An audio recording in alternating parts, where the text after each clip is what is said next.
Hey everybody, Dan here with Pain Free You. So today's topic is going to be this one. Are you trying too hard? I was kind of inspired by one of the members of my group coaching calls where she said she was just totally trying to give 110% to this recovery.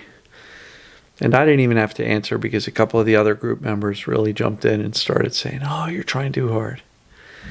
But before I get into my take,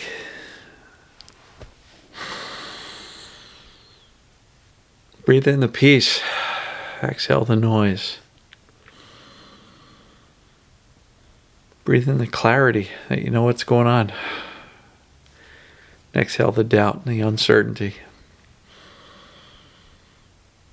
Breathe in the ease and comfort, and exhale the pressure.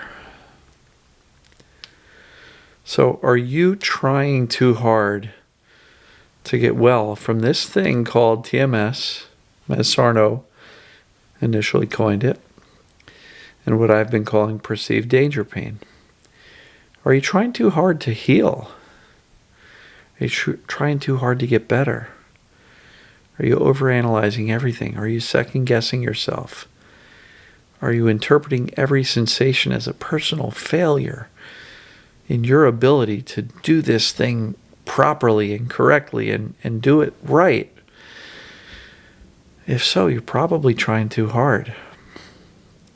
Because the core message of TMS and perceived danger pain is that there's actually nothing wrong. And I know that sounds ridiculous. And I know it sounds almost insulting. And I'm not trying to second guess how intense your symptoms are and how difficult your life has become. I get it. I've spent 13 years in chronic pain, back pain, sciatica. Spent more times laying on the floor than I care to think about. More hours, days, weeks, months, years, If we were to add up all that time, I probably gave a full year of my life to just laying on my back looking at the ceiling. But what I've come to learn through 25 years of paying attention to this stuff, 13 years of my own personal journey, 12 years of continuing to be fascinated by this, interacting with the TMS community, coaching for past 6 or 7 years, I guess. I don't even know exactly when I started, maybe 2015, interacting with tens of thousands of people. Generally, what I find is the more pressure you put on yourself and the harder you try, the farther you're pushing it away. And what we're trying to do here is convince or teach the brain that you're actually okay already. And we don't do that by an 18-hour-a-day micromanagement of every thought, belief, emotion, symptom, sensation, right? That's not the way to teach the brain that we're okay. All that's going to do is convince the brain we got a big problem. Look at how much time, attention, and fear I'm putting towards this recovery thing. The brain's got no choice but to perceive, well, there must be something really big wrong because they're spending a full-time effort trying to, quote-unquote, heal. And I like this analogy, and I kind of joke about it. But how much time would you spend going to the garage and working on the engine of a brand new car that's working perfectly? Ideally, none, right? Because it would be kind of ridiculous to spend all that time working on something that's already working well. And I get it. I know your symptoms are saying, but it's not working well. This is horrible. I hate it. I get it.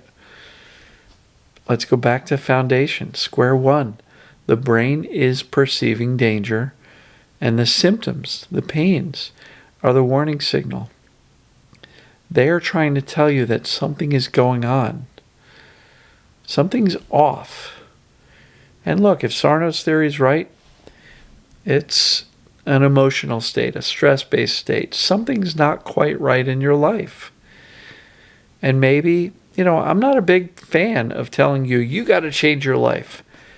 If you've got a spouse that's not working out or a parent, you got to disown them. You got to get rid of the spouse. That's not me, because I got better in the middle of my marriage falling apart, but long before we decided to split.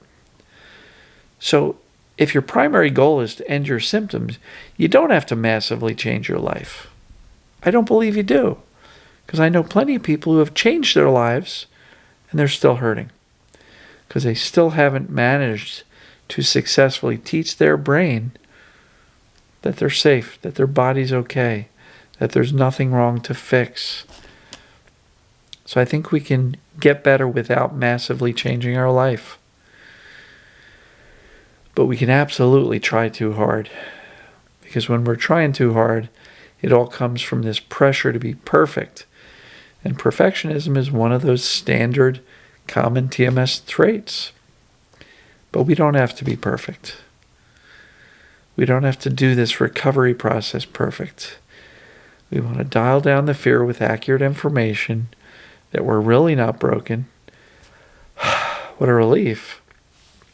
And the people who can kind of accept that as a fundamental belief that I'm actually not broken, this is just my brain creating symptoms because of perceived, not real, perceived danger, then I really only have one task, which is to teach the brain, shh, we're okay. We are okay. There is nothing wrong with my body. There is nothing wrong or dangerous about my emotions. I am fine physically. Look at me. My body is relaxed. I am breathing comfortably. There's nothing wrong or scary or dangerous about my own thinking. I don't have to believe those scary, dark thoughts. And as it regards to the symptoms, I can choose my response to the symptoms. I don't have to freak out every time I notice sensations, because I know I'm not broken. It's just the brain misperceiving that something bad's happening. And so I can literally turn around and go, hey, brain, shh, we're okay. The less concern you show, the less concern your brain is going to perceive. You have to take a leadership role, folks.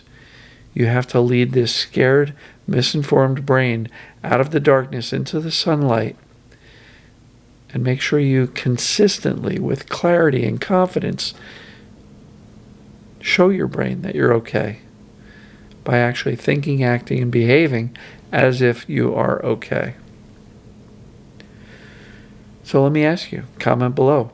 Are you trying too hard? If so, comment, yes, Dan, I'm trying too hard. I'm putting too much pressure on myself.